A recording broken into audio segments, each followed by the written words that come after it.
Hello and welcome in to the Touchdown NFL pod. My name is Lee. I'm here with Willow and Tayyib. As always, three of us all reunited again after what was a pretty epic divisional round in the NFL with four just excellent games. I just think from top to bottom, from start to finish, the weekend was just excellent.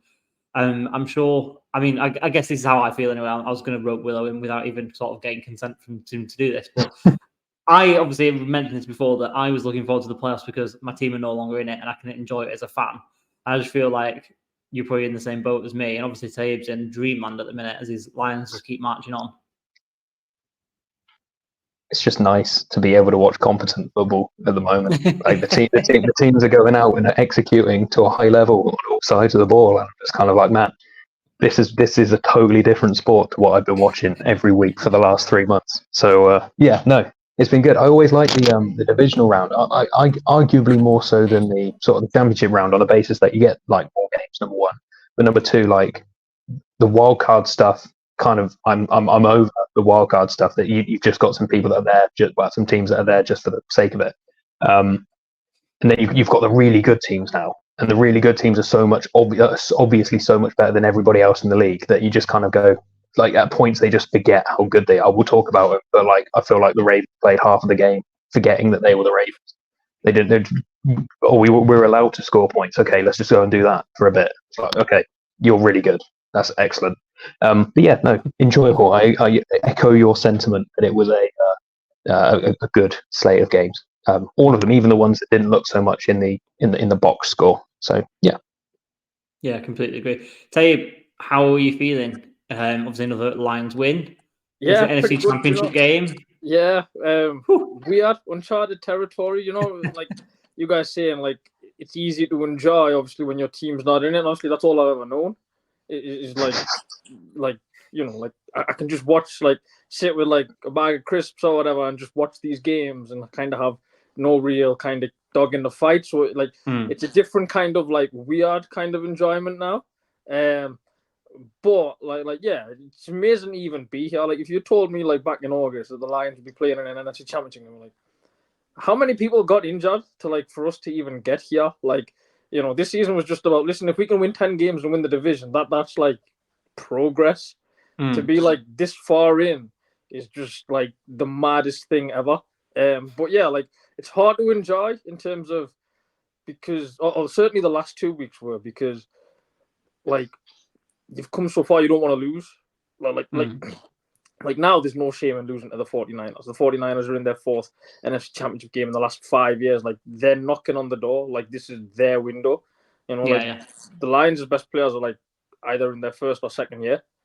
Do you know what I mean? So like, there's no real kind of pressure on us to go. Like, if we get beat, then we get beat. Like, congratulations to the 49ers. You guys have been knocking on the door for a number of years. Like, best of luck to you. But yeah, like, it's mad. It's hard to enjoy some of the games because now I appreciate like what other fan bases have felt for so long, and that kind of, you live and die by like basically every single play. Where again, like, all I've ever known is like, oh well, like Russell Wilson threw an interception. Oh well, like he threw an interception. That's like, do you know what I mean? Like, I couldn't appreciate kind of like how much it means to people because like I'd never kind of experienced it before. So like, that's kind of a different feeling. So it's a weird kind of enjoyment. It's not like I'll just relax and watch all these games back to back. It's a kind of bizarre enjoyment now. But listen, like, we're still standing somehow. Yeah, playing with house money now, aren't you? Really, that's the way I kind of look at it from your point of view. And we were talking earlier on, just as we were waiting for you to jump on, that it is exactly that. It's decided by bounces of the balls. One thing going one way, one thing going another, and that's how close it can be. Even in the Texans Ravens game as well, kind of alluded to that on the box score and the final score didn't look that close, but in the first half it certainly was. And it's like you say, you won one game away, aren't you? You never know. It's on any given Sunday, as the saying goes. Yeah. So as much as the 49ers are on paper the better team, there's the momentum factor that we're also just talking about as well. And the Lions just seem to have the most momentum of any team in the league, especially, obviously you go away from Ford Field now, going into the NFC Championship game, which obviously is not the advantage that you want. But, I'm sure there's still going to be plenty of blue jerseys in that stadium on Sunday. So as we've only got 4 games again to talk about, but we will just as we did last week with just myself and Tayyib, we will just touch upon all 4 games. Tayyib, why don't you kick us off with just talking about the Lions things? We've been talking about them. It's a good way to segue in, but talk to us about this game and like your biggest takeaway from it. I think like parking the Lions just for one side, because like we'll do that like when we get into the actual game. I think like good on Baker. I think Baker Mayfield has earned the right to get like some form of kind of mid to long termish deal with the Tampa Bay Buccaneers. Because like at times yesterday, like it was tough sledding for him. Like there was one ridiculous play on, I think on a 3rd down where he kind of bounced out of a sack. Like he got hit pretty hard by 2 Lions players and he kind of went backwards, but he was still standing. Like just the toughness and the kind of leadership he showed and kind of the courage that he showed. I think kind of cemented himself as like, I'm now the quarterback of the Tampa Bay Buccaneers. Again, like could the Bucs do better? Potentially, yeah. But you're always kind of taking that risk again, like for every kind of Lamar Jackson or Josh Allen or Patrick Mahomes, you're going to get a Zach Wilson or a Mac Jones or these types of people where it doesn't work out. Why kind of take that risk? Absolutely. You know, Baker's not going to be like, oh, well, you guys better pay me more than Joe Burrow and make me the highest paid quarterback in the NFL. You know what I mean? Like you're still going to get him on a relatively kind of inexpensive contract, and you're going to get at least some semblance of like solid play with kind of like flashes of like real like outstanding play, like when he went to Green Bay and posted a perfect passer rating game. Do you know what I mean? Like he is capable of those types of stretches, which I'll be honest, in a division with that, and obviously there's so much kind of flux in the NFC South, it's not a bad place to be. Like I feel like with Derek Carr, like he doesn't have those kind of hot stretches or those kind of moments of like where he can get on a roll and really put those plays together. Obviously, the Falcons don't have a quarterback. Carolina are still trying to figure out what they've got to do with Bryce Young. So I feel like for Baker, it feels like he's finally found a landing spot that suits him. And good for him, because I think he's a good guy and he got a little bit of a raw deal in Cleveland. Like he played with a torn labrum. Like it's difficult throwing a football anyways. I can't imagine how difficult it is throwing a football with a torn labrum. And that was kind of used against him as like, oh yeah, but he didn't produce. But then maybe that was a reason why. He was playing through the pain barrier a lot. And then obviously had to have surgery on it at the end of that particular season. And then he bounced around with Carolina and it just good for Baker Mayfield. Like I always kind of had a lot of respect for him because I always thought like there's a tough guy. Like you can tell he's someone that you'd want leading your team, even though he is flawed, but he's capable of kind of magic moments. And he's a really good competitor. I think you could see that even when he was at Oklahoma. He is a competitor. And I think that's something, again, when you look at the NFC, particularly the NFC South, like if Tampa just want to carry this momentum forward and try and keep this group together, he's probably the perfect person to keep at the helm with that. Yeah, I agree. I mean, what they're going to be picking now in the mid-20s. They're not going to get a quarterback in the draft. Free agency, I just that's kind of refreshing my memory on the free agent quarterback market this coming year. It's Kirk Cousins and then a lot of nobodies or backup style quarterbacks, and they're not going to be entering the Kirk market, I don't think. So, like you say, give Baker some medium-term security, give him an upgrade on his $4 million, what he would have got for this year, and you just kind of run it back, don't you, with the best roster that you can put together over the next few months. And in, like you say, the NFC South of all divisions where everyone's kind of figuring it out, you're already maybe one step ahead of the game in that race. It's not like all the divisions are equal now, is it? So in the NFC South, you might be doing well with Baker there. Yeah, and as I said, like they've still got a lot of guys that were there from the Super Bowl team. Obviously, Brady left, and obviously you're never going to replace that. But Mike Evans is still there, Godwin's there. The defense is still pretty tough. Like Vita Vea, we know how good he is. Jamel Dean, Carlton Davis, like all these people are still there that were on that Super Bowl team. So I just feel like, because I always think if you can win the division, it makes your playoff kind of life so much more easier because you at least get one home game. If you can get one home game and get a win, you can start building some momentum. And again, with that division, it's like, realistically, you can't and listen, the league always changes. Belichick could become the Falcons head coach. Garoppolo could go there and they could win 14 games. Who knows, right? But all these things can kind of change. But I do feel like they don't necessarily need to rip it up and start again or try and kind of be too clever. Just, kind of give Baker a contract that he's probably earned, I think, with some of his performances. And then kind of just try and roll this back for the next 2 or 3 years and see where it takes you, because right now there isn't like a formidable team in that division, so you may as well try and strike while the iron's hot type of thing. Well, what do you reckon? Would you be worried about Baker Mayfield coming back, or how would that make you feel as like an opposing fan, I guess? I've always had a bit of a soft spot for Baker Mayfield, and it's very much the same thing. I think he did good things in Cleveland, a team that hadn't done anything basically ever. I thought he did sort of exceptionally well to bring some sort of relevance to them, and I agree. I think he was given the kind of the short stick with it a bit. I think there are two things that I would be concerned about if I were a Buccaneers fan with the prospect of bringing back Baker Mayfield. The first is that although Mike Evans is in all likelihood going to be a Tampa Bay Buccaneer next season and probably for another few seasons, his contract is up at the end of the season. That's going to take, I mean, they've got about 40 million in cap space to play with, plus whatever they can accumulate in cuts and whatever. So like I'm not going to say that's going to take up half of what they can deal with, but that's going to take probably a significant amount to retain him. Plus, obviously, you've then got to pay the quarterback premium on Baker Mayfield. So how much extra can you do on top of that? But number two, I don't know how much credit we need to give to the offensive coordinator. They've had Dave Canales this season, who was if I'm right, the Seattle Seahawks. I'm just going to search it right. Yeah, I think he was like the QB coach or something like that. Like QB coach. So, so last season he was with the Seattle Seahawks quarterback coach, turning Geno Smith into somebody that we all looked at as like a franchise quarterback. Baker Mayfield has become we're talking about as a long-term sort of answer in Tampa Bay. How much of that is Dave Canales, and is he now going to be somebody who is getting head coaching interviews, possibility of head coaching offers? Because it's difficult to change from one offensive scheme to another, but it's also very, very difficult just to roll through with a different person under the headset. In that scenario where they are changing their offensive coordinator, how much of an impact is that going to have on what they can do next season?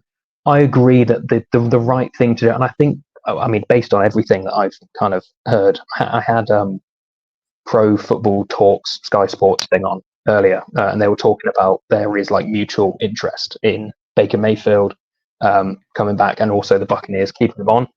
It just kind of saves you a job for a couple of years. He's a first round pick. He's a first overall pick for a reason. Like the flashes are there, and the flashes when he flashes bright.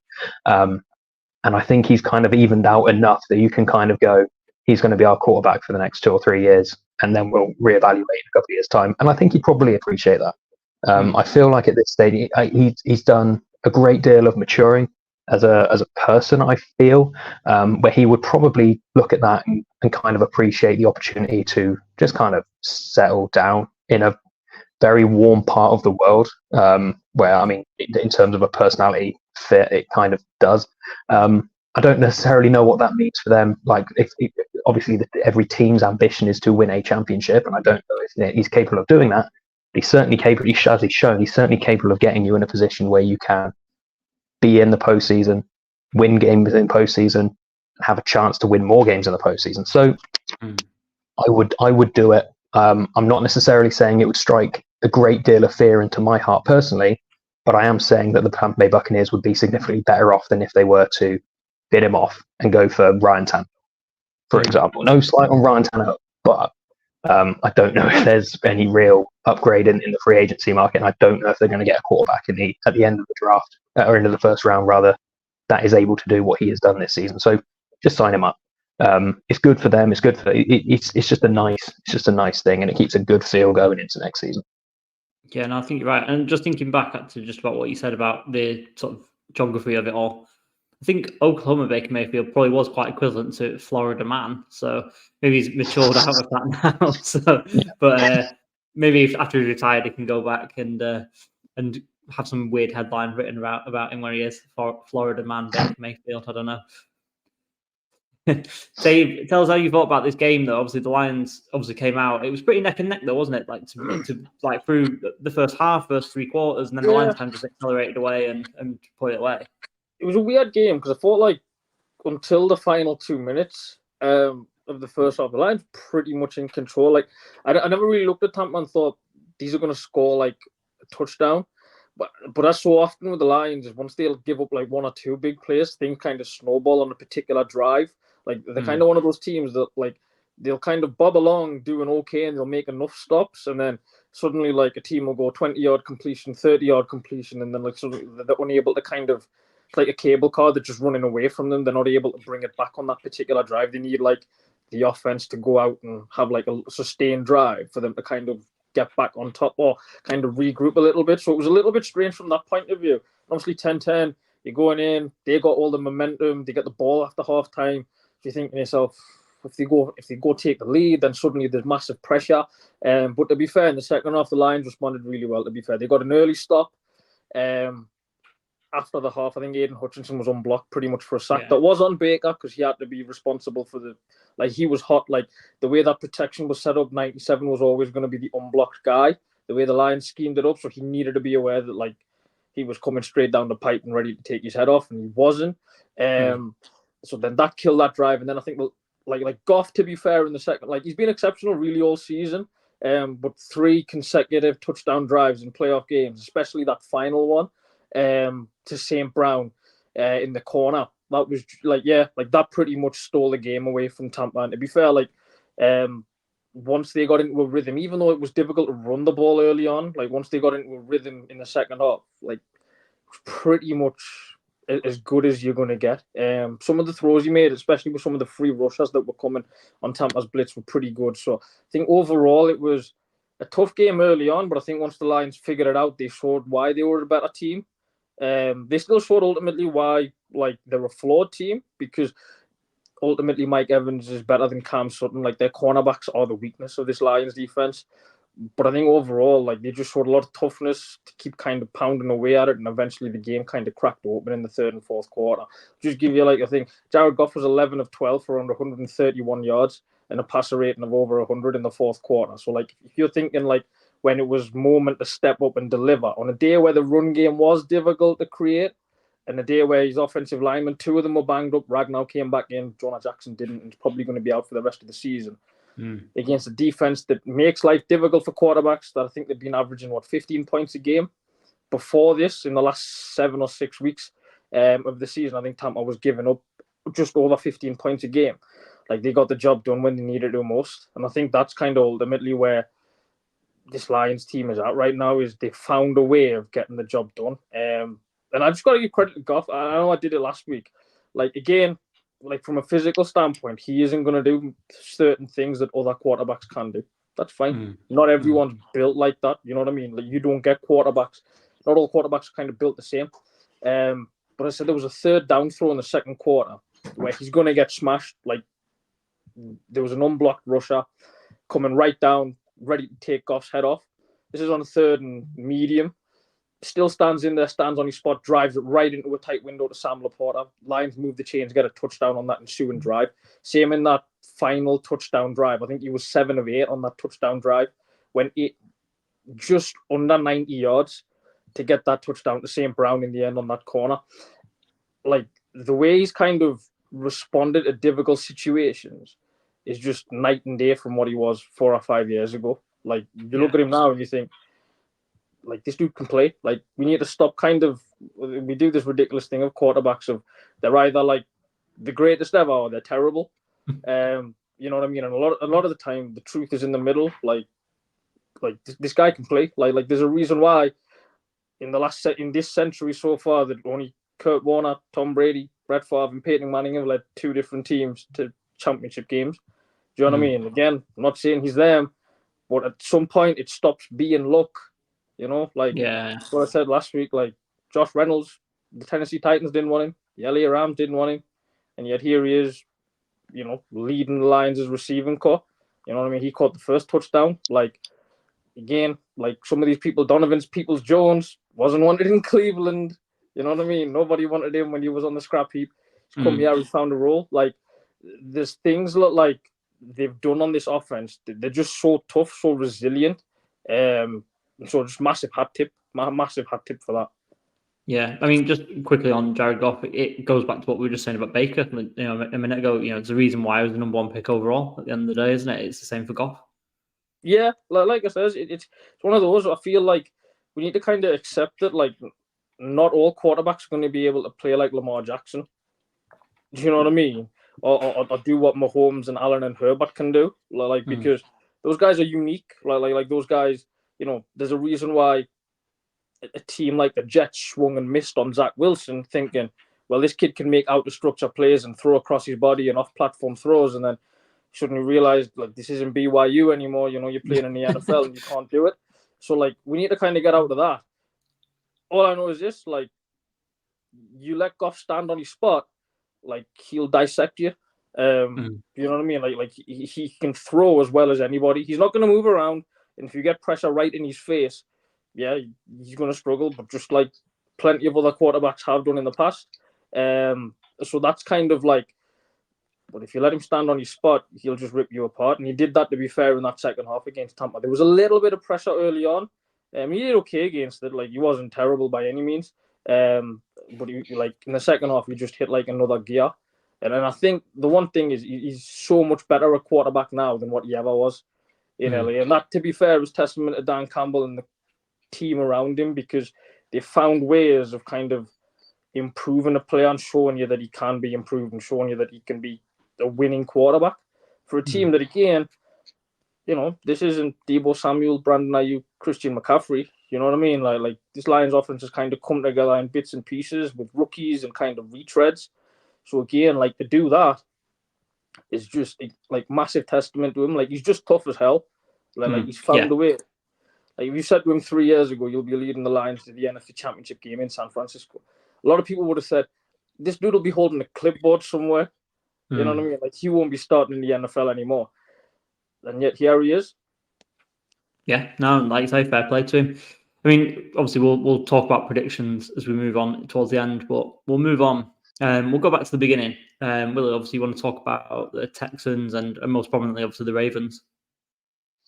Yeah, so my big takeaway is that Ravens defensive coordinator Mike McDonald should be the outstanding quarterback and the outstanding head coach option for teams that are looking to hire a head coach. And I have one reason for this. So please forgive me as I go off on a bit of a weird tangent with this, but I promise you it will come back around. When I had a very brief stint as a university student, the big nerds used to play a game called 6 Degrees of Kevin Bacon during pre-drinks. And the idea behind it is you can pick any actor in Hollywood and you can link them back to Kevin Bacon within 6 degrees, just based on the films they've been in, the actors they've worked with. Effectively, the NFL is playing that with Mike Shanahan. Within the next 5 years, every single head coach will be able to link back to Mike Shanahan within 5 years, within 6 degrees. So that's what we're going to be playing on the podcast in a few years' time. So if the entire league is trying to hire out of the Shanahan coaching tree, why not hire as your head coach the Shanahan killer, Mike McDonald? The Ravens defense is just exceptional. It's so fun and fast and disgusting. It's amazing. But they have faced every single Shanahan student this season, be that the Dolphins, or be that Bobby Slowick and the Texans, or be that I guess Sean McVay and the Rams, and they've beaten them every time. They played the Kyle Shanahan 49ers earlier this season, and they beat the brakes off them. If the entire league has decided that that's the way that you need your offense to go and get the guy who knows how to beat it over and over again. And I'm guilty of it as well. I came away from last weekend's playoff games and steadfast in the belief that Bobby Slowick should be everybody's first choice, because everybody needs a Kyle Shanahan 0.2 option as their head coach, because that's the direction that the league's going. But I'm coming around on the idea that if everyone's doing the same thing, or if everyone's trying to do something similar, go and get the guy who knows how to do it. The Ravens defense the other day was just exceptional. I mean, I know there are circumstances to suggest why they would be. They're playing a rookie quarterback in his first sort of playoff playoff road game in a freezing cold conditions, and you've obviously got all the veterans and all of the talent, and it was a team that no one was expecting to be there to begin with. But the defense just looked so good. They made him so uncomfortable, and they didn't. I mean, poor Bobby Slowick didn't really have too much of an answer for it. Now that, again, I know there are reasons for that. There's a talent discrepancy, and I'm sure in the future the Texans are going to come back next year, the year after that, and they're going to have better options for Stroud to throw to, better protection for him, better a more consistent run game. But for the time being, based on what I've seen this season, the defensive coordinator in Baltimore is something. Now, there's a whole different conversation about what you do with a defensive coordinator, a head coach, and whether or not that's sustainable in 2024. But right now, I'm fully on the bandwagon, on the firmly of the belief that if the NFL is going to play 6 degrees of Mike Shanahan, go and get the guy who's not connected to Mike Shanahan, who knows how to beat him, and his son, and his son's best friend, and his son's best friend's next door neighbor. That's the. So we'll talk about the game as a whole, but that's where I'm at with it. I think that defense is exceptional, and I think they'll be exceptional next weekend. We'll talk about that as well. But yeah, anyway, that's where I am. I think the way you framed it, obviously, you've tried to have a bit of fun with it, but I think you're on something. You know, I mean, the whole league can't just keep doing the same thing over and over again. So at a certain point in time, someone's going to want to find the antidote to that, and you're saying this is it. So yeah, I mean, you've got to just go out and get the guy. You know, I mean, he's interviewed in quite a few places. Obviously, won't be able to do too much for another week or so, I believe it is, until they can actually hire people or interview people that are still involved in the playoffs. So watch this space. I think the whole hiring cycle has been quite slow so far. Obviously, both of our teams are involved in that and haven't made any sort of hires, done like second round of interviews or coming up to doing second round of interviews. But it'll be interesting to see if anyone does hold off completely. Probably not our two teams, because they seem like they're quite far down the line of picking who they're going to pick. But we'll see. And, you know, like you say, I think then it'll become like a new tree, won't it? You know, where does he come from? What does he do? Who would he bring with him from the Ravens? Or who does he find around the league who can do the same thing? Who's got the same ideas? Because, like you say, the way the Shanahan offense has just evolved so much that it's just now that been the meta around the league for so long that someone needs to find a different way of playing, another way of playing offense, or, like you say, the way to stop it. So I think you bang on. Is my takeaway from that. In the fact that, you know, the Ravens look like they've got by far the best defense in the playoffs, even though there's some good defense in there. You know, but they just seem a step ahead on both offense and defense at the moment. And you know, you're not going to get John Harbaugh, so go and get his coordinators, basically. One job Mike McDonald might be perfect for, that Seattle job. Oh yeah, you're going to have to find a way of beating McVay and Shanahan 4 times a season at least to win a division in there. Great point. You know, like again, I don't know like the personnel entirely in terms of what he would want from the Seattle defense, and obviously they were poor against the run this year. But from a kind of, if I'm Seattle and I'm thinking, well, here's the answer to what we've seen over the last 5, 6, 7 seasons. You know, you look at really Seattle with the top dogs until McVay and Shanahan. You know, Rams have won a Super Bowl. The 49ers have seemingly just had this endless run of being right there or thereabouts. Seattle are trying to get back to where they feel they were maybe a decade ago. Mike McDonald might be the answer for that one. In terms of if he's got I do think there's certain athletes on that Ravens defense that helps. Like they play so fast and so physical that I do feel like maybe there'd be a little bit more tweaking needed to be done if he goes to somewhere like Seattle. Like I look at Roquan Smith and Patrick Queen. It's probably outside of the 49ers, there's not a team that has a better linebacker duo than those two. So again, and the 49ers, Seahawks' linebackers were a slight weakness this year, particularly against the pass. So like there might be some tweaking needed to be done. But like I'm agreeing with Thomas. The only reason why he's probably not the name is because he's not an offensive guy. Yeah. Do you know what I mean? Like that. Like for me, he should be like, if I was like compiling a list, if I was like the CEO or an owner of a team, of like the first guy I'd want to interview would be him, because the difference, like that was already a good defense. He's made them a ridiculously good defense in one off season, which is hard to do in the NFL.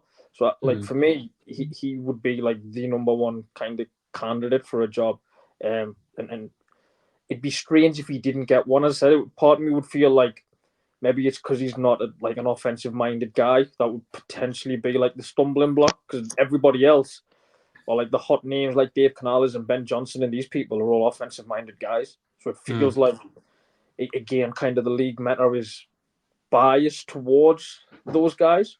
But who knows? But I think he should be candidate number one for the head coaching jobs. I think the other thing that sways it as well and kind of skews the conversation a little bit is the fact that you got some like huge name coaches that are available. Yeah. Like not every year you'll get a Belichick. And then this year you've not only got one candidate that is of that ilk, but you've got two in Jim Harbaugh's available as well. You've potentially got Mike Vrabel, who is not quite at that level, but obviously he's an experienced coach who's had success. He's known around the league. He's been a player fairly recently. So as much as he's not Harbaugh, he's not Belichick. Again, he's an outstanding candidate who's been around in people's minds longer than Mike McDonald. So yeah, I think in a normal hiring cycle, maybe you get one of these guys, and now you've got three. Plus, is Pete Carroll available, or is he doing that advisory role? I don't know, but it seems like, if he got the right offer, could he be off somewhere? I don't know, probably not. But again, you've got another name that's in the fray, not just Mike McDonald, Ben Johnson, all the kind of young guys that would come up usually. Yeah, I mean you're bang on there. The Pete Carroll thing's interesting because everything I've read is basically people going, well, he's not closing the door in his coaching career, so like I don't know, but I don't know what sort of job opens up for him that would be interesting. I can't imagine him going to Carolina, for example. No. Then again, I can't imagine anyone with any real aspirations going to Carolina, for example. But yeah, the pair of you are spot on as far as I'm concerned, because that's just the way that the NFL has gone over the last sort of 5 or 6 years. The idea has now become pair an exciting offensive mind with your quarterback, so you don't lose any. There's no drop off when you're successful, if you're successful.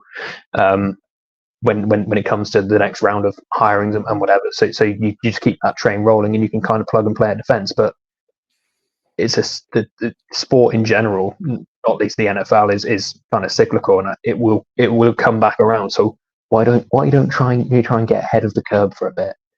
Try and outplay the players. It's the idea of him being in Seattle and just beating the 49ers and the Rams twice a season or 4 times a season every season is so funny to me, to the point where that just becomes like his stick. He only beats Shanahan guys. But yeah, I don't know. I'm convinced that somebody, if he does get a job wherever that may be, they're going to be incredibly successful. I don't know what. I guess the question becomes, what does success look like for those teams? So that's an entirely different conversation. The point is, I think he can take what he has at Baltimore, obviously tweak it enough to work around the players that he's going to be working with, because not everybody, as you say, is going to have Patrick Queen or Roquan Smith, or I mean, Hamilton is so good. If you're going to take him as your head coach, can you also just take the draft ideal of taking good players? Like just take whoever's good. Players, yes. It doesn't matter what the position is, just take good players. That feels like a winning formula to me. That's yeah. I don't know how to finish what I'm saying, but I'll finish it there. Done. I guess the only thing is as well with the quote unquote young guys is, for every D'Amico Ryans, there's a Brandon Staley, and for every, I don't know, in terms of defensive guys, for every Mike McDonald, Robert Saleh, there's someone who's not been that good and just failed, I guess. And like you say, the herd mentality of, well, we need to pair an offensive-minded head coach and a young, bright mind, find our own Shanahan sort of thing. It kind of is just, like you say, it's difficult to break the mold. Is what I'm trying to get at, I guess, from a league point of view, because we know that it's a copycat league and all that sort of cliche stuff, but it's difficult to kind of not do what everyone else is doing, because if you do that and get it wrong, then you're like an idiot, and that isn't a good look for anyone. which is why no one wants to go to Carolina, because David Tepper keeps doing different things and looking like an idiot. I feel so sorry for whoever ends up at Carolina, like because they can make all the promises in the world that we learned our lessons. We're putting the power into the football people's hands, but you just know that in November it's like turfing out the coaching staff again, and the general manager's sort of updating his CV and his LinkedIn profile. It's just kind of like, again. What is Matt Rule, by the way? I would give it a go. If I got the call, I would happily give it a go. But sadly, that's not going to happen. My concepts aren't exciting enough, I don't think. Neither here nor there. But no. Then again, I mean, I don't know how much of this is me, just to totally doubt myself. I don't know how much of this is me just going after one game. Oh, bloody hell, the Ravens defense is good. Get that guy. There is actual. I can't remember who tweeted it. I saw somebody tweet something that to the effect of all this guy does is beat Shannon. I was trying to find the tweet earlier. I couldn't remember if it was Mina Kimes or Charles McDonald or somebody. I couldn't find it. So this is my. Yeah, I agree with whoever said that initially, and now everyone else agrees with me. So there we go. It's always a win. It's always a win. So like I said, we'll move on because we'll talk about the kind of outcomes for next week and things like that. We'll talk about the Ravens and all that in that period. I'll kick off my little bit then, talking about the Packers and obviously playing against 49ers on Saturday. It was, wasn't it? I think the Packers are in great hands with Jordan Love moving forward as their quarterback. I'm of the belief after watching this game that the best QB on the day lost. Whether that's the best QB overall remains to be seen as we'll kind of move forward through the next years with Jordan Love. Obviously, the sample size needs to be a little bit bigger. I feel like Brock Purdy is good, and I feel like he gets a lot of disrespect, and some of it's warranted, not probably to the level that he did get. But like I say, I think the best quarterback lost. I think Jordan Love just had the poise, he made the plays. He threw 2 picks, which isn't great. One of them was a tip, which isn't great on him either. But I feel like Jordan Love looks like he can be the leader of a good team, whereas I feel like Purdy's the product of the system. Obviously talking about Shanahan and all that sort of thing.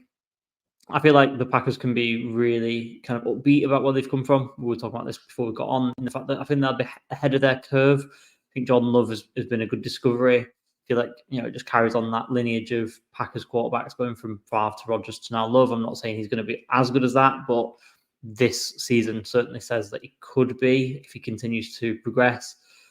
And I don't want to, bash Brock Purdy because he's Mr. Irrelevant at the end of the day, and he's very much ahead of his curve as well in terms of what you'd expect from the final pick in the whole draft as a 7th round pick, especially because the way he came in, he was never meant to start. And, even the beginning of this season, people were potentially doubting him, or a certain section of people were. We'll talk about the game in a minute, but I just want to ask you guys a question on Brock Purdy is in the fact that can he win a Super Bowl with the 49ers, or can he win one in general? Obviously we've had, I'll say, lesser quarterbacks win one. Obviously Nick Foles, Joe Flacco got to one. As we've mentioned between us all at some stage and recently, is that the 49ers are an incredible team on both sides of the ball. Obviously, you can come back to me and say Purdy went out and he got a game-winning drive in this one, but he also missed a lot of throws in this one, which has led me to say that Love has been the best quarterback in this game and came out on the losing side. I think the Lions defense can cause him problems, as the Lions defense has caused everyone else problems in the playoffs so far. So again, just kind of wanted to put it out to you guys really in the fact that, can they win one? Is he good enough? Interestingly, everyone's been doing this QB ranking thing. I had to put it out on my Twitter. And I actually came out with them neck and neck, pretty much next to each other with Purdy at 12 and Love at 13. So that was kind of interesting. That made up this kind of thought train before I did that quarterback ranking as well. So it kind of says that a lot, that they're pretty equal, but maybe moving in different directions. I don't know, but I'll throw it over to you guys. I feel like I'm rambling here, but Brock Purdy, Super Bowl winner, yes or no? With this group, yeah, with like what he's surrounded with, he just needs to be the trigger man and make good decisions. And obviously, there was kind of a little bit of a weird concern in terms of like the rain. So a lot of his like advanced stats from Saturday were the worst since he played in Cleveland in the rain. way back in October when they had that 3-game skid. Now, listen, that could be. I don't think it's a hand size thing because he and Mahomes have the same hand size. It's probably more of an experience thing. Like he grew up playing in Arizona. That's where he's from originally. Now he plays in California, where you're not playing too many wet weather games. You play 2 dome teams, and the Rams and the Cardinals who play indoors. So again, depending on the schedule, so I imagine he's probably not played in too many wet weather games at all. And you could see like it was actually a massive struggle for him. Can he win one? Yeah, I think he can with this group around him. I don't know like what future 49ers teams look like. But with this lot around, obviously there's concern now over Debo and his injury. We'll see how that goes on with the week. But with Kittle, McCaffrey, Ayuk, and Debo Samuel, and then a Hall of Famer at left tackle, like there's enough there, I think, that he can win a Super Bowl. Whether that's this year or not, because I don't know if they can necessarily figure out the Ravens' defense. Yeah, this is it. It's kind of linked in, doesn't it? To what we've you know what I mean? And I'll be honest, you look at the Ravens' defense, they've pretty much seen off all types of quarterbacks this season. So whether it was Stafford in the rain in Baltimore, they beat him. Whether it was Tua in that offense, whether it was Goff, whether it was Geno, like they've pretty much seen all of them off. So whether or not that can be this year, I have my doubts. I think you can with this group, but then the other question is how long can they keep this group together? Do you know what I mean? Yeah. So that's a really difficult one because I feel like if you put like Dak Prescott on the 49ers, they'd be a better team. Like a lot of people would feel much more confident about them, just as they would if you put Matthew Stafford on the 49ers or Jared Goff on the 49ers or even Geno Smith or some of these other guys in the NFC that don't have that type of talent around them. I think a lot of people would feel a lot more confident about the 49ers. But then if Saturday is just an isolated thing of the rain, listen, the Super Bowl's played in an indoor stadium, so like it might not really matter. You know, like I think it's really difficult because we've only ever seen him in this offense, so we don't know what he's like without this lot. Yeah, true. Do you know what I mean? So like you can't suddenly just like Space Jam, McCaffrey, and all those guys out of the team. You know what I mean? Like you can't do that. Like they're there. You know, you got to take it off what you're seeing. I think he can, but it's weird on Saturday. Saturday felt like twist of fate type of thing. You go back 2 years ago, the 49ers dropped an interception of Matthew Stafford that should have been caught. And it might have been them that went to the Super Bowl that year. And then this year, the Packers had chances to intercept Brock Purdy and they didn't. And maybe you just need that little bit of a break because who knows, like next week, he might not throw an interceptable ball at all. You know, and it's kind of like... He does tend to, though. Yeah, like he'll give a chance because I feel like... I think the short answer is he's the weak link on that offense. But like when you compare him to everybody else around him, that's like a Galacticos team that they've assembled. Do you know what I mean? Like you know, like Zidane and Figo and Raul and all these guys are there. You know, they're just in American football style. So like he's the weak link on that offense. Is he good enough to be like the operator? I think he is. But it's really like 50-50. Like I think it's. Because I suppose the other thing as well, you don't necessarily know how he's going to react to like tough moments, big pressure moments in big situations. This is uncharted territory. Like he didn't play in the NFC Championship game last year. He had one drive and he had his arm broken. So like, as I said, it's such a hard one because that offense and everything around him is so good that he doesn't have to be great. He just has to do his job. You know, and it nearly cost him on Saturday, and eventually they managed to pull it together at the end, at the right time. I still think he can, but I do think he's going to need pretty much like outstanding performances from everyone around him to do it. Yeah, I think from what you've just said, I think that's kind of what led me into it really, in the fact that he obviously has the team around him. They're 2 games away now. And they could win it this year. So it could make my question look a bit silly considering they could win it in like 3 weeks' time. But it's the kind of keeping it together first and foremost. You know, if you don't do it this year, if you don't do it next year, then the team resets potentially. And he's the kind of centerpiece. I don't think he's a centerpiece kind of quarterback. And also his decision making sometimes is pretty wild, and he just makes the wrong decision and misses some throws. And that in a game of close margins, and like you kind of touched on, this game against the Packers was a game of super close margins. we've all seen the win probability graph from the Carlson kick that Yeah. missed, and then it dips into the 49ers then winning the game rather than the Packers winning the game. Like I say, you said it, your balls bounce off defenders' hands and things like that. And if that happens in the Super Bowl and that goes the wrong way, then that's your chance blown and you restart all over again from 0-0, don't you, in September. And if you can't get it over that hump and only one team does, then you ain't going to do it. And if you just had a bit of a better quarterback, then you probably would. And that's where it might get frustrating for the 49ers, owners, general managers, decision makers, in the fact that, yes, it's a nice story, but, if we did just trade for X, then we'd do it. I know, that's where my thinking comes from. What do you think, Willow? I think I agree with Tayyib in that he can do it with they can win the Super Bowl this year. I mean, the fact that they're in this position suggests that there is you can make a case for all 4 teams being able to win the Super Bowl this year. So that's the argument. If the argument is can they win the Super Bowl, yes they can, because they haven't been knocked out yet. That's not the argument. I do quite like Brock Purdy in that he feels. This is considering we've talked about turnover-worthy plays and put the team under pressure. He feels quite safe. I look at him and I don't see a player who is going to put you in immediate danger at all times. And yet, there are times when he does. Now, it's also worth remembering that he is only in his kind of second season. I don't know what his ceiling looks like. And I think that's going to be an interesting conversation to have in 2 years' time when that rookie contract. I mean, one of the reasons why they have an all-star offense and a defense that is also very good is the fact that they are playing with a quarterback who's making about as much money as I am. So, like, they're just kind of in that. When you have that extra money, you can play. That's one way of building a team, but that's not going to be there forever. So, if we're having this conversation again, if they don't win it this season, we're having this conversation again in 2 years' time. We're probably talking about the 49ers as a team that needs to upgrade at quarterback. Or certainly won't be looking at replacing retaining Brock Purdy kind of long term. But he does the things that Kyle Shanahan wants them to do. Ultimately, he makes the plays that they need to make at the right times. I saw this ridiculous headline from, I think it was in The Athletic this weekend after the game, which was something to the effect of with the game-winning drive, all question marks about Brock Purdy's credentials went out the window. This was what Steve Young did, and it's like, I don't know about that. Yeah. But I mean, he got the job done though. Like at the end, when push came to shove, they got into the position where they needed to win the game, and he did enough. I don't know if just enough is going to be good enough this Sunday, and I don't know if just enough is going to be good enough in 2 Sundays' time.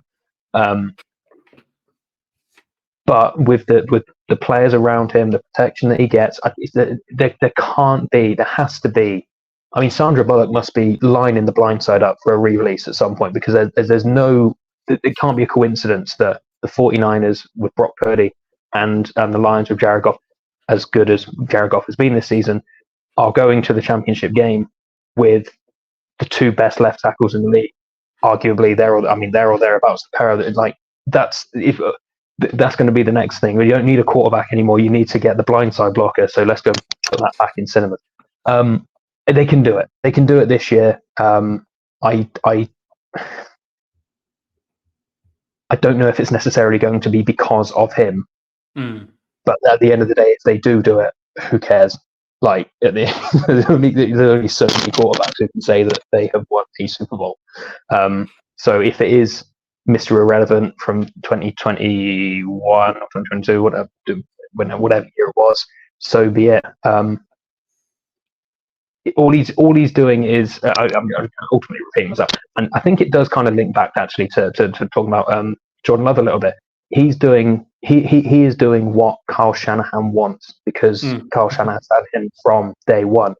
Jordan Love is doing what the 49ers, the Packers want him to do, because he's been there for 3 years, and this is like the first time that they've been able to, the Floyd's been able to have somebody who doesn't have any other kind of offensive experience, so he's just doing what he wants him to do. So he's Kyle Shanahan's guy, and if Kyle Shanahan is good enough to win a Super Bowl, which I probably would argue that he is, then I have to argue that Brock Purdy is good enough to win a Super Bowl. So that's my flawed logic, I'm afraid. my Kyle Shanahan biases mean that Brock Purdy is going to win the Super Bowl before his rookie contract ends. I think that's pretty fair. I mean, I'm not trying to ask this question from a point of view of I don't think he can, or I'm trying to disrespect Brock Purdy at all. I'm just trying to make some points and trying to ask some questions. Like I say, generally speaking, with the game, John Love, like you say, played his heart out. He made some great throws, and really, he put the Packers in position to win. Like I mentioned before, Carlson makes the kick, and they've won the game pretty much. It's very difficult to see the 49ers coming back from that.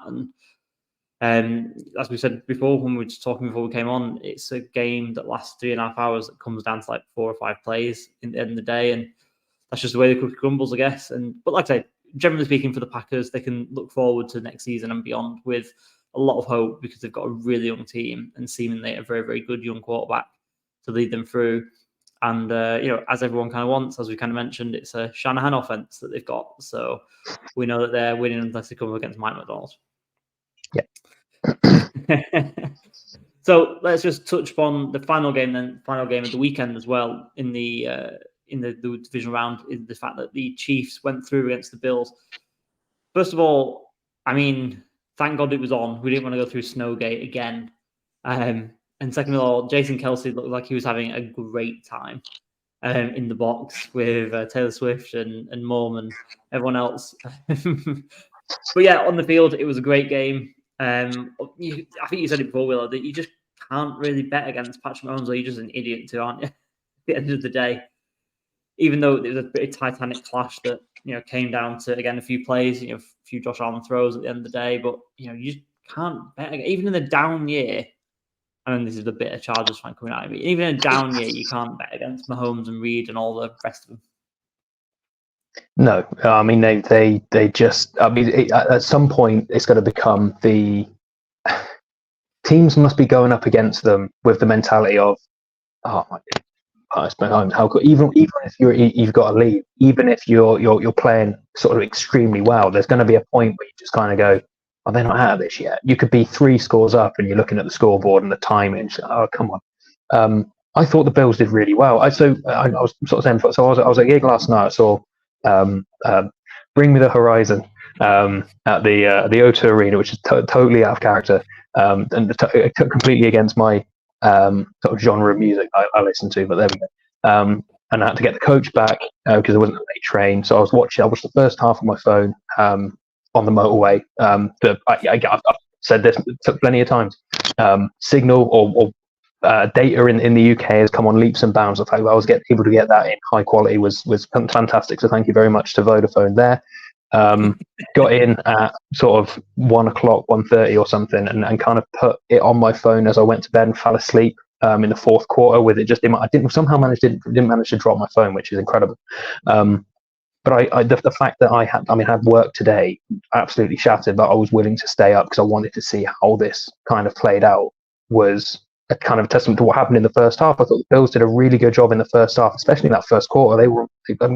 The Chiefs had the ball for like 3 minutes or something in the first quarter, and the Bills it looked like they were just going to control it, but then defense became optional in the second half, and then ultimately it's a missed kick and a couple of throws here and there, as the story is in every playoff game apparently. And we're looking at a completely different story. I feel quite bad because it was really windy. And it wasn't a great kick to begin with, but there was a moment where it looked like it might have been, but the way it just kind of swirled out like a Roberto Carlos type outside of the boot was, something else.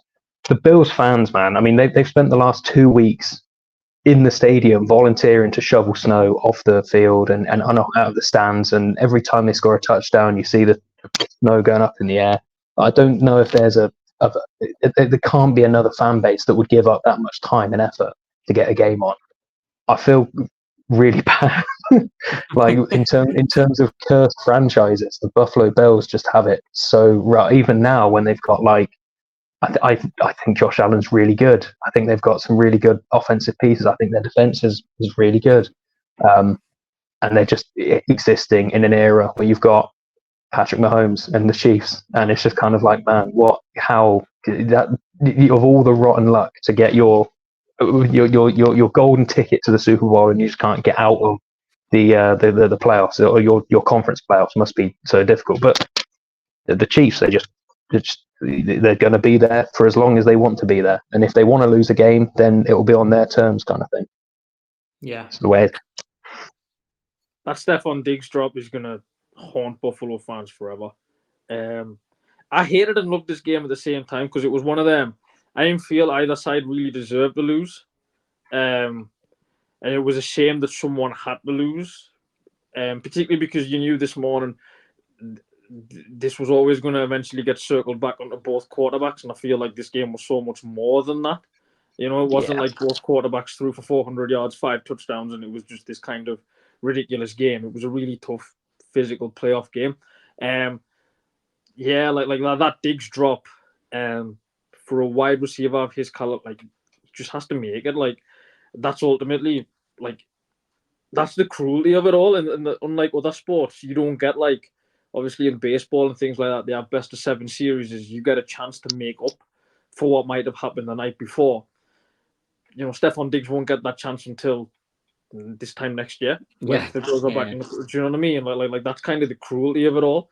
And it was kind of, like, it was one of those games, as I said, like, feel bad because, like, a lot of people are going to go in on, like, Josh Allen and say this, and kind of look for narrative-based tales of, oh, well, he can't win in the playoffs and this, that, and the other.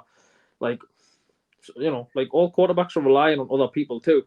You know what I mean? Like, you know, ultimately, Allen did everything he could, and it was one mistake from one very, very good player. And to be fair, a kicker who's pretty good in those difficult conditions of Buffalo, like Tyler Bass, isn't someone that we think of as, he gets the yips, or he's iffy from kind of certain distances. He's normally kicked pretty well in those kind of swirling conditions. That's just playoff football. Like, you know, it's kind of the rubbish fine margins of it all. Like, 15 years on, we're still, you know, the Patriots got denied an unbeaten season thanks to the stretchiest Giants jersey ever made. That's kind of sometimes what it boils down to. And like I said, I feel for the Bills because I think this one, who knows what would have happened next week? Realistically, I wouldn't have seen them beating Baltimore in Baltimore anyways. But at least, like, they would have had that kind of moment and that win and at least get a chance to play in the AFC Championship game. And as I said, they're kind of have it to lose it like that. I think they'll feel like just utterly desolate. And as I said, I feel bad for them because, like, you know, Stephon Diggs is really good, and like any other week, any other day, he makes that catch and he probably goes to the end zone and scores, and then who knows what happens. But yeah, like, they'll think about it. But again, it's like fate in it, you know. Stephon Diggs had one of the most famous playoff catches ever with the Minnesota Miracle against New Orleans all those years ago, you know, and that was a missed play by Marshawn Lattimore in that instance, and that made him the hero that particular night. That's just the cruelty of it all, man. You know, and it's, you know, that thing you say in football about, like, sometimes your name's on the trophy just doesn't feel like Buffalo's name's on the trophy. Like, it's one of them where it feels like something that can go wrong or something that will potentially upset them will go against them. And it's hard to kind of equate it as a fan because you're thinking, we've been so good for so long, and we just, you know, whether it's 13 seconds, whether it's a Joe Burrow-inspired Bengals team in the snow, or whatever it is, it seems to just kind of snatch it away from us. Yeah, no, you're right. And at the end of the day, it's maybe been a slow decline of that sort of thing with their injuries that they've had over the season. Yeah. You know, how much would Matt Milano, for example, made a difference last night? How much would Trey White have made a difference last night? You know, that's just a couple of names off the top of my head, but I know they've had quite a few injuries that have just been key players, and maybe not even the headline players, but just key cogs in their machine. I think the one solace though, and people tried to say this when they went through that slump mid-season about their Super Bowl.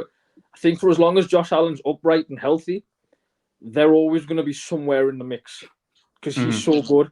You know what I mean? Like, the team might change and this group of Bills players might not win the Super Bowl, but I think for as long as he's there, particularly in that division, where, you know, it's difficult to see where the Patriots and Jets can realistically, and we all kind of don't fancy Miami in difficult moments anyways. For as long as he's there, like, they're gonna be there or thereabouts. It's it's just kind of the toughness of it all. Like it's not easy to win this stuff, you know. That's why like franchises go years and years without winning them, or years and years with playoff losses, and just it's hard. Yeah, no, it's right. It's right. I mean, that was going to kind of be my final thought on this. Was where does it leave the Bills? But I guess you kind of summed up your thoughts on that in the fact that if they have Allen, then it's probably going to be okay to a degree.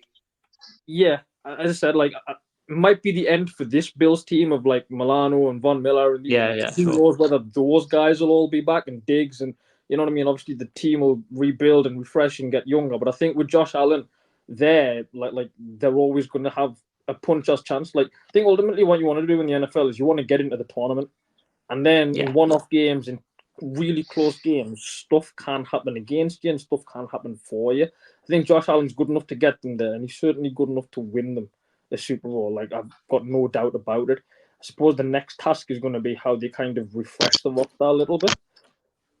But with him there, you've always got a little bit of an advantage because you know he's so good. Yeah, absolutely. Just a word on that. You're right in that they need to kind of. There's going to be to kind of refresh, and I agree with what you're saying about Josh Allen, that he is very good at what he does, and obviously, but for as long as he's going to be there, they're going to be in that conversation. That the problem they're going to have is his. If we get to talk about numbers, his cap hit goes up quite considerably next season, by like almost double, because his extension kicks in. So the rookie Josh Allen contract that they've benefited from up until now is over. Now you're on superstar Josh Allen. If you're paying a player $40 million a season, that's money that you've got to take away from other areas. I don't want to say that it's kind of over, like that's going to be the last thing for him in Buffalo, but I can certainly see a scenario where the Bills entertain offers for Stephon Diggs in order to create resources elsewhere. And then you look outside of Stephon Diggs, and who exactly is he going to be throwing to? I don't know what their offense kind of looks like next season and beyond. I have this feeling with the Bills where they had an opportunity. They've come quite close. I mean, obviously they were in the championship game a couple of years ago, and it didn't really go their way. They've been in the playoffs just about every season that Josh Allen's been there, starting quarterback. I feel like they were they believed that they were further along than they probably were, and didn't take that refreshing seriously when they should have. Not to play sort of predictions or whatever, but I wonder if there's going to be a bit of a step back in the next couple of years, as the talent that should have come through last season and the season before doesn't, and the players that were there get older and lose a step, and then they're kind of scrambling for instant sort of hits. I don't know what it's going to look like for the Bills. What I am saying is it's really tough. It might not get easier for the short term. Not that, I mean, I know that Bills fans have had it bad for the long term, and I'm sure they can handle a couple more years of it being quite tough. But it's that quarterback cap hit is something that's absolutely fascinated me for the last few years, as teams try their best to kind of work around it, but number two, try and find a way to avoid it. Obviously what San Francisco are doing at the moment, and what other teams have tried to do, starting third, fourth, fifth round quarterbacks and going, if we've got players around them. It's not like that in Buffalo. They've got the first round player, and they've paid the guy a lot of money, but they now need to. How much can he elevate the offense? Is what I'm saying. How much can he elevate somebody who isn't a superstar wide receiver or an extremely sure-handed tight end? I'm interested to see where that goes. So, yeah. They need to nail the draft essentially from now on, and if they don't, then that churn is going to be difficult to navigate, is what I would say. But I guess that's just to look forward to in a few weeks, in a few months' time, as all that kind of rolls around. But we'll kind of wrap that up there for the games, and just finish off with our memorable moments, and then obviously some Super Bowl predictions, whoever's going to be playing in there. So, I'll come back to you, because obviously you've got quite an apt one for the whole Bills thing. Yep, I made this one myself. So this is a Tom Willoughby special. This is for a clip from Avengers Endgame. Scarlet Witch saying to Thanos, "You took everything from me," and Thanos replying, "I don't even know who you are." I've seen the Josh Allen Patrick Mahomes thing referred to as one of the great new rivalries in the NFL. For as long as these two teams are battling out, these two quarterbacks are going to be in excellent games. Doesn't feel like it's a particularly even rivalry to me. I did a little bit of looking into this. They've played each other 7 times since they both came into the NFL, and it's currently 4-3 in Mahomes' favor. But Patrick Mahomes has 3 wins in the playoffs. It's almost like while it is kind of even on paper, it's very heavily weighted in Patrick Mahomes' favor when it kind of counts. At no point do I think, I mean, it's going to take something sort of incredible. It feels almost like that. Please, pull me up on this if I'm out of line. But it feels a little bit like the Brady Peyton Manning rivalry that didn't really feel like a rivalry to me. Personally, because Brady was always in the Super Bowl, and Peyton Manning kind of made a handful. I know that they're 2 incredible players, but it was like a rivalry that didn't really feel like a rivalry because one was winning everything all the time and the other one kind of got there every now and then. Yeah, am I wrong? Am I wrong there? Yeah. So I feel like you have to. It's not that deep. Anyway, yeah, that's my one. But poor Josh Allen has just lost his husband, Robot. I forget what that story is all about. And Patrick Mahomes is about to get turned to dust. So there you go. So what about you? What have you got for us? So my one's the Paul Rudd. Look at us, who would have thought it? Jared Goff, first overall pick, discarded, branded as basically the California Nathan Peterman, meeting the very last pick of the 2022 draft, the very first meeting of, I think this must be in history of a playoff game in the NFL where the last pick is then taken on the guy that was the first overall pick from another draft. So like bloody bizarre in the NFC, but like that's where we are at this moment in time. And let's be honest, if somebody had said, let's be honest, Purdy was probably always going to get here because the 49ers have been getting here for so long. But for Goff to be back there as well, like it's just this most mad storyline ever. Like I said, first pick, last overall pick, and someone's going to Las Vegas. Yeah, it's a good point. It's a really good point. And then mine, I just kind of circle back all the way to the beginning of the podcast, really, when I was saying how great this is, that to have great football on show. It's just this of, I don't even know what film it's from or what TV show it's from. It's Sean William Scott with a massive blonde mullet. It's just saying, yes, that's awesome. Because that's what the players have been so far. You know, they've been really, really good games, especially this weekend. And they don't always live up to, you know, let's not sort of say it's always like this. It's not always like this. Sometimes there are damp squib games or they're just blowouts. But, you know, these games, as we've kind of been talking about this evening, have just all been brilliant. So, yeah, just kind of wanted to put some positivity on there because, you know, you can tell it's not the season now because sometimes I'm not the most positive regarding my team. But, yeah, we'll move on into finally then just talking about who we think is going to make it to Vegas in a couple of weeks' time. There's a theme in our predictions. I feel like we've got down the sheet here, but I'll kick it off. I think it's going to be the Ravens 49ers. I think the logo conspiracy is a thing.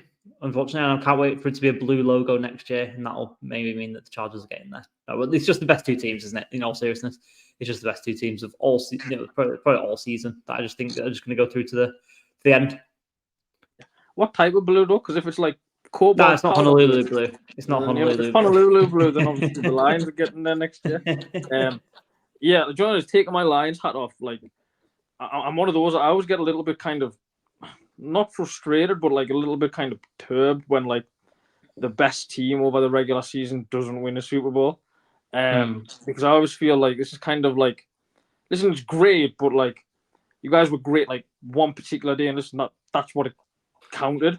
I just can't see past the Ravens and the 49ers. I'd love to be wrong. You know what I mean?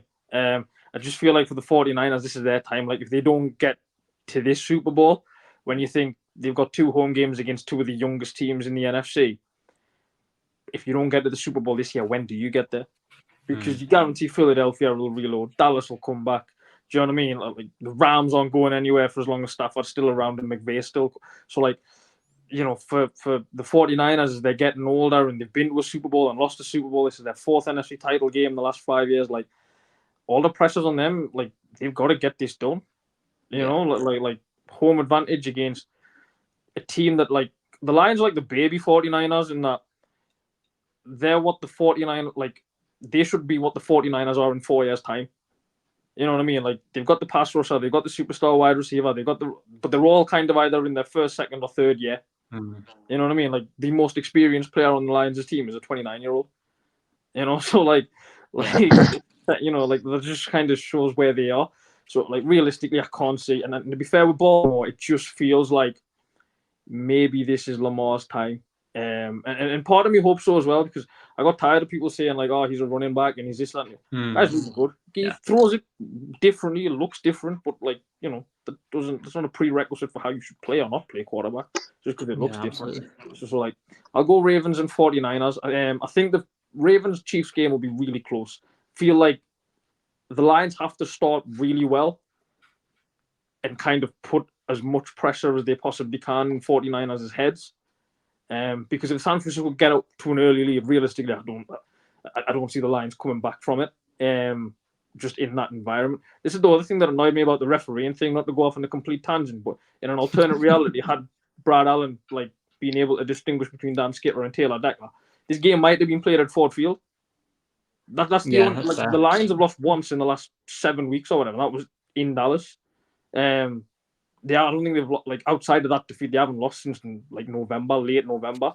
This game would have been played at Ford Field. And I'll be honest, you could send like the 85 Bears or the 72 Dolphins or the 2007 Patriots to Ford Field. I don't think anyone's coming out of there alive. I think the Lions would have beaten San Francisco and Detroit, but they're just not. I don't think they're experienced enough to go there and win against a team that's just, I think, fiercely desperate for this one, because their window looks like it might close soon. Yeah, that's fair. That's fair. All very fair points, to be fair. And obviously, you've gone for a different route, Willow, for your prediction here.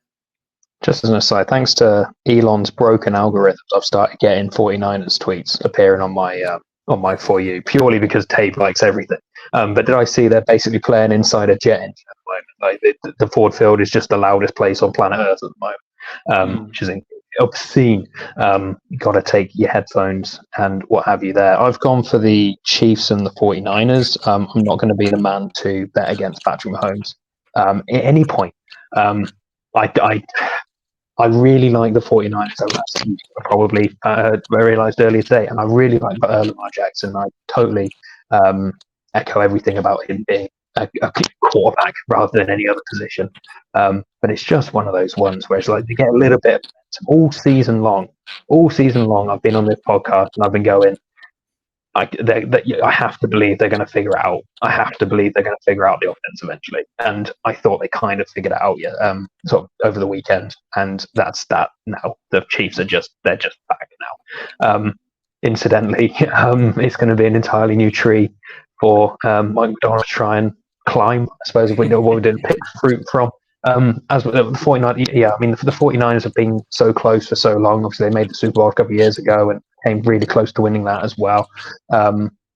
It has to be, if not now, then when kind of thing. It's a couple of years ago, you kind of turn around and go, well, they've got a pretty young team. They don't really know what the situation is going to be like quarterback-wise. They're going to be back again.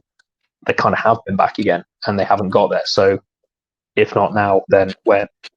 For the Lions, they basically become the world's team at this stage. Like everybody seems to want the Lions to win, and I've got no ill will towards the Lions whatsoever. And the entire world is going to be so disappointed if they don't win. And I feel quite bad for Tayyib and Lions fans to have that much pressure put on you when you haven't had that much pressure put on you at any point. Obviously, you can't do anything; you're not playing. But it's all right. We've disappointed the world many a time. It doesn't really matter at this point. You know what I mean? We're playing with so much house money.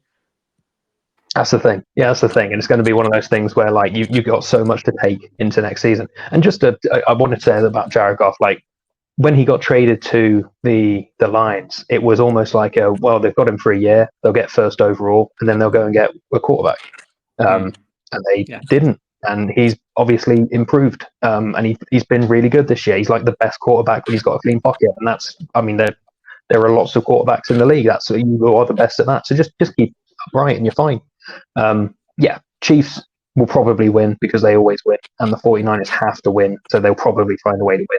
And then we'll talk about that Super Bowl in a couple of weeks' time, and I figure out which way I want to go on that. It'd be an interesting one either way. The Super Bowl people won't want, because if it's Chiefs Lions, that's 2 weeks of Taylor Swift versus Eminem. So like for anybody that's like Taylor Swifted out, like that's like literally the worst Super Bowl for them. You know what I mean? But like that's probably the Super Bowl nobody wants. For like people that are just tired of that. Not that I am, because ultimately doesn't really bother me whatsoever. You know what I mean? It's one of them. If that is the Super Bowl, they should just be the halftime show. Just them. Poor Russia. You know what I mean? Like imagine that. Like obviously in previous years we've had like Rihanna and Dr. Dre and all these people, and then like if it's Lions Chiefs, you've got like Eminem in one box, Taylor Swift in another one. Nobody's gonna care who like Usher was, what he does. You know what I mean? Like imagine that. Like that'd be like the worst feeling ever. Like they should just be get Eminem and Taylor Swift on if that is a Super Bowl. I don't think it will be. Like 49ers have to win. Like for the Lions, the season's been a massive success, like massive, like ridiculous success, considering they're still like in the bottom 5 in terms of like average age. 49ers have got to win. Like they just can't not win, because next year Packers will be better, the Lions will be better, everybody else will, Philly will come back, Dallas will come back, the Rams will. Like that's a lot of pressure on them to get the job done. Sounds like you're trying to play mind games with them. Oh, of course I am. You know what I mean? Like Lions done their job. We waited 30 years for a home playoff and we got 2 in 1 week. You know what I mean? Like as I said, like do you know what it is? Like I was thinking about this before. We should just have like a bench press competition between the head coaches to determine the Super Bowl winner. Because the Lions would win that every single year. You know what I mean? Andy Reid's not beating Dan Campbell. Trust me. Not to go into my not to delve into my fan fiction, but do we not think that Kyle Shanahan is secretly ripped? What? Oh, yeah. You said that. I think he trains. He trains, yeah. Who would win the? Do you think that Dan Campbell would win it across the whole league, not just the playoffs? This is. I was trying to wrap up the pod, and we're going into like who would win a bench press competition. Well, I know this. Like, it's 6 a.m. He still trains for around 2 hours. Like, he can't do any kind of legs because, like, his knees are destroyed after playing. But he still has like 10 gallons of coffee at like 5 a.m. and then trains at 6 before all the players come in. I suppose Vrabel would be up there. Gerard Mayo, obviously former player. I suppose you're looking at former players. Robert Saleh. I didn't qualify yet. He's next year. He's not okay. into next year. This year. Well, then you're probably looking at Vrabel, Dan Campbell, and probably Robert Saleh. Yeah, I was going to say Saleh. Doesn't he run a marathon or something every morning? Yeah, well, he does the stairs, doesn't he, before every single game, or like 4 hours before kickoff. My guy's doing 12K every morning. Yeah, there's a few. Maybe it's an article that we can do in the off season, something like that. I don't know. plus predictions of what we think. But yeah, no, we'll wrap it up there. Thanks for joining us this week. Like and subscribe, all that sort of stuff. Go over to the touchdown.co.uk all this week for all of our content, NFL stuff, mainly dropping on Wednesday, but throughout the week we've got some divisional previews coming up, and obviously over to our Twitter at the Touchdown NFL. But gents, thanks for joining us. It's been another pleasure, and yeah, everyone else who's watching, see us next week.